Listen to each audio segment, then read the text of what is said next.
JPC ఒకేసారి ఎన్నికలు జరగాలనేటువంటి దానికి దేశవ్యాప్తంగా ఒకేసారి ఎన్నికలు జరగాలి.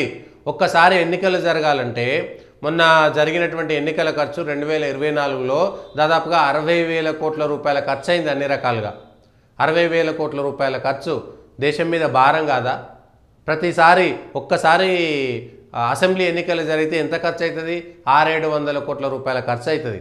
అదే పార్లమెంటుకు అసెంబ్లీకి ఒకేసారి ఎన్నికలు జరిగితే 600-700 కోట్ల రూపాయల లాభం జరిగినట్టా కాదా?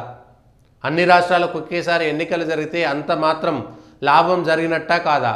5 ఏళ్ళకు ఒకసారి ఉప ఎన్నికలు జరిగితే ఎవరైనా అభ్యర్థి చనిపోతాడు, 5 ఏళ్ల కాల పరిమితి మధ్యలో ఎమ్మెల్యే ఒక ఆయన చనిపోతే ఉప ఎన్నికలు జరిగితే మళ్ళీ 5 ఏళ్ల కాల పరిమితి లోపే ఈయనది కూడా పోతుంది తప్పితే ఈయనకు ఉప ఎన్నిక జరిగింది కాబట్టి మరొక 5 ఏళ్ళు ఆయనకు కొనసాగింపు ఉంటుందా? ఉండదు.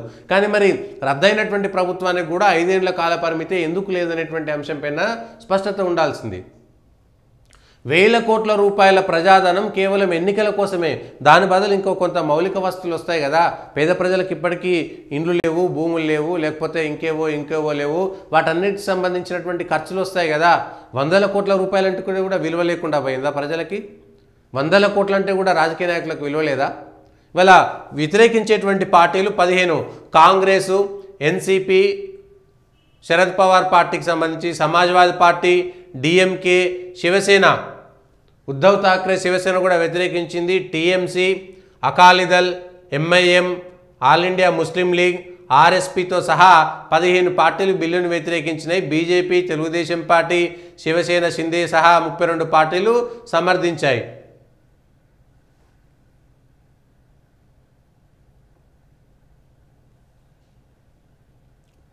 ఈ 32 పార్టీలు అవి 15 పార్టీలు. ఈ 15 పార్టీల్లో ఎన్ని పార్టీలు మళ్ళీ దారికి తెచ్చుకోవాలి గెలవాలంటే? ఎంతమంది కనీసం గైర్హాజరు కావాలి? ఇండి కూటమిలో వ్యతిరేకంగా ఉన్నటువంటి వాళ్ళు ఎంతమంది వాళ్ళ గైర్హాజరవుతారు? తృణమూల్ కాంగ్రెస్ మిగిలినటువంటి పార్టీల పరిస్థితి ఏంటి? ఎంతమంది ఎంపీలు వ్యక్తిగతంగా వస్తారు ఏంటి అనేటువంటిది లోక్సభ పదవీ కాలానికి, శాసనసభ పదవీ కాలానికి ఎలా ముడిపెడతారని తృణమూల్ ఎంపీ కళ్యాణ్ బెనర్జీ ప్రశ్నించారు. ఈ బిల్లులు రాష్ట్రాల శాసనసభలకు ఉన్న ఏదైనా 5 ఏళ్ళలో ఉంటుంది కదా, మధ్యలో పోతలేదు కదా. రేపు కేంద్ర ప్రభుత్వం పడిపోయినా కూడా మిగిలినటువంటి కాలానికి మాత్రమే ఎన్నికలు జరగాలనేటువంటిది స్పష్టంగా చెప్తున్నారు. మళ్ళీ 5 ఏళ్ళకి అక్కర్లేదు. ఏదైనా ప్రతి సంవత్సరం ఈ 5 ఏళ్ళకి ఎన్నికలు జరుగుతాయనేటువంటి విషయాన్ని స్పష్టంగా చెప్పాల్సినటువంటి అవసరం ఉంది. శాసనసభలకు ముడిపెట్టడం ఏమిటి? మొట్టమొదటి 4 ఎన్నికలు జమిలీ ఎన్నికలు జరిగినాయి. అసెంబ్లీలకు అదేవిధంగా పార్లమెంట్లకు ఒకేసారి ఎన్నికలు జరిగినాయి. అప్పుడు లేని ఇబ్బంది ఇప్పుడే ఎందుకు వస్తుంది? అప్పుడు రాష్ట్రాల మీద పెత్తనం చేసినట్టు కాంగ్రెస్ పార్టీ వరుసగా మొట్టమొదటి 4 సార్లు ఎన్నికలు జరిగితే అవి సాధారణంగా జరిగిపోయినాయి అనుకోకుండా అసెంబ్లీలో ఇవో దేశవ్యాప్తంగా 1,000 కోట్ల రూపాయలు కేవలం ఎన్నికల కోసమే వృధా చేయడం అనేటువంటిది ఏ విధంగా మంచి ప్రజలకి?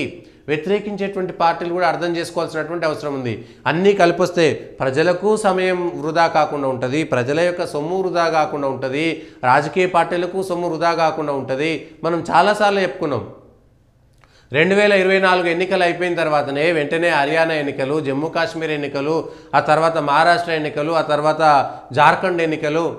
ఇప్పుడు అవి అయిపోయిన తర్వాత ఇంకొక రాష్ట్రానికి బీహార్లో ఎన్నికలు, ఢిల్లీలో ఎన్నికలు, ఇంకా ఎన్నికలు జరుగుతూనే ఉంటాయి వరుసగా.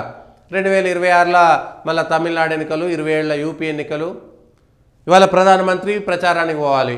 కాంగ్రెస్కు ఉన్నటువంటి ముఖ్యమంత్రులు ఆయా రాష్ట్రాలకు వెళ్ళి ఇన్ఛార్జీలుగా పోవాలి, మంత్రులు అక్కడ ఇన్ఛార్జీలుగా పోవాలి. వివిధ రాష్ట్రాలకు సంబంధించినటువంటి వాళ్ళందరూ కూడా ఆయా రాష్ట్రాలకు వెళ్ళి పనులు చేసుకోవాల్సినటువంటి పరిస్థితి. తద్వారా ఎంత సమయం వేస్ట్ అవుతుంది. వివిధ రాష్ట్రాల్లో ఉన్నటువంటి ముఖ్యమంత్రులు కూడా అక్కడ ప్రచారానికి పోతే ఆ 2 రోజులు, 3 రోజులు, వారం రోజులు సమయం వృధా కావట్లేదా? ఆయా రాష్ట్రాల యొక్క అవసరాల కోసం కేటాయించాల్సినటువంటి సమయం వృధా అవ్వట్లేదా? ఎందుకోసం వెళ్ళాల్సినటువంటి అవసరం ఉంది? ఇగో ఇక్కడ మనం ఆలోచించాల్సినటువంటి అవసరం ఉన్నది.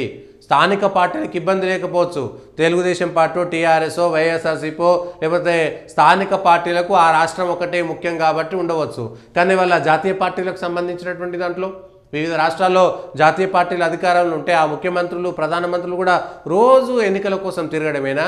5 ఏళ్ల పాటు ఏదో ఒక రాష్ట్రంలో మోడల్ కోడ్ ఆఫ్ కండక్ట్ ఉంటుంది కదా, ఎన్నికల నియమావళి ప్రతి 2 నెలలు, 3 నెలలు ఒక్కొక్క రాష్ట్రంలో ఉంటే ప్రతిసారి అభివృద్ధి కుంటుపడడం లేదా?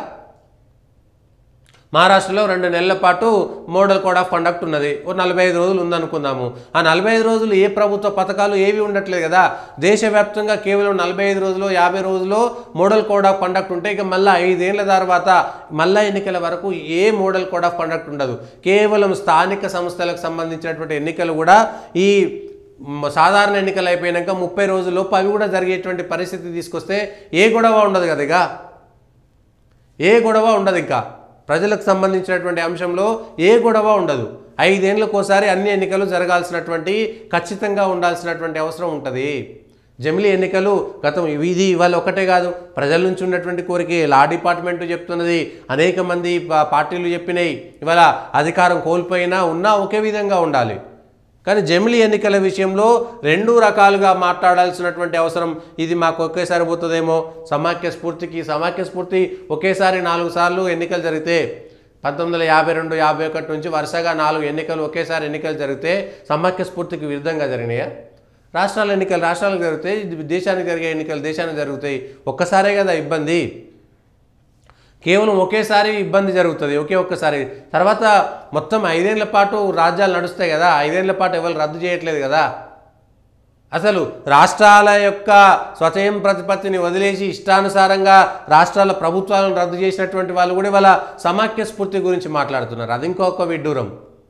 రాష్ట్రాలలో ప్రభుత్వాలు కూలగొట్టినటువంటి వాళ్ళు ఏది ఇప్పుడు కాదు, రాష్ట్రపతి పాలన పెట్టి అనేక రాష్ట్రాల్లో ఏ ప్రభుత్వం, నెహ్రూ ఎన్నిసార్లు రాష్ట్రపతి పాలన పెట్టిండు, ఇందిరాగాంధీ ఎన్నిసార్లు రాష్ట్రపతి పాలన పెట్టింది వివిధ రాష్ట్రాల్లో, రాజీవ్ గాంధీ, మన్మోహన్ సింగ్, ఇట్లా ఎన్ని రాష్ట్రాల్లో రాష్ట్రపతి పాలన పెట్టిరు, ఎన్నిసార్లు ప్రభుత్వాలు కూలిపోయినాయి కాంగ్రెస్ కేంద్రంలో ఉండగా. దానికి దీనికి ముడిపెట్టి అయితే జమిలీ ప్రక్రియ 2029లోనే ప్రారంభం. లోక్సభ అనుగుణంగానే అసెంబ్లీల పదవీ కాలం మధ్యలో రద్దయితే మిగిలినటువంటి కాలానికి అయితే 2029లో చేస్తారా? వచ్చినటువంటి జమిలీ బిల్లు పెట్టిన దాని ప్రకారము 2029 అనేటువంటిది కూడా స్పష్టంగా ఎవరు ఇదే విధంగా చెప్పట్లేదు. 2029లోనే వస్తాయి. చంద్రబాబు నాయుడు చెప్పారు. చంద్రబాబు నాయుడు చెప్పిన దాని ప్రకారము లోక్సభ ఎన్నికల కాలానుగుణంగా మాత్రమే రాష్ట్రాల ఎన్నికలు జరుగుతాయనేటువంటిది చెప్పారు. కానీ అవసరమైతే ఒక ఏడాది ముందస్తుగా వెళ్ళేటువంటి అవకాశం కూడా ఉంది. జమిలీ ఎన్నికల కోసం మిగిలిన రాష్ట్రాల్లో ఎన్నికలు ఎక్కడెక్కడ ఉన్నాయి, ఆయా రాష్ట్రాలకు సంబంధించినటువంటి ఎన్నికల ప్రక్రియ ప్రకారము కొంత మేరకు 2029 కంటే ముందు జరిగేటువంటి అవకాశం కూడా ఉంది. అయితే ఇప్పటికీ స్పష్టత రావడం లేదు అంశం పైన. కేంద్ర ప్రభుత్వం చేతిలో ఉంటుంది, బిల్లు పాస్ అయిన తర్వాత ఎన్నికల కమిషన్ ఉంటుంది. జమిలీ ఎన్నికల కోసం కేంద్ర ప్రభుత్వం లోక్సభను రద్దు చేసి ముందస్తుగా వెళ్తే అన్ని రాష్ట్రాల ప్రక్రియ కూడా దాని ప్రకారం వెళ్లాల్సినటువంటి అవసరం ఉంటుంది. కాబట్టి ఖచ్చితంగా 2029లో వెళ్తారా, 28లో వెళ్తారా అనేటువంటిది కూడా స్పష్టత లేదు ఇప్పటికైతే.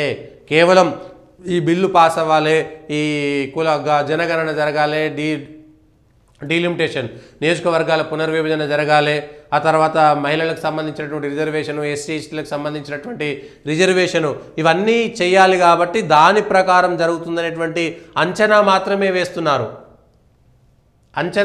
వేస్తున్నారు. అది కాదు కదా కావాల్సింది. శాసనసభలకు సంబంధించినటువంటి అంశాలను ఏ విధంగా ముందుకు జరుపుతారు లేదా వెనక్కిపోతారు అనేటువంటిదే ముఖ్యమైనటువంటి అంశం. దాన్ని చూడాల్సినటువంటి అవసరం కూడా ఉంది.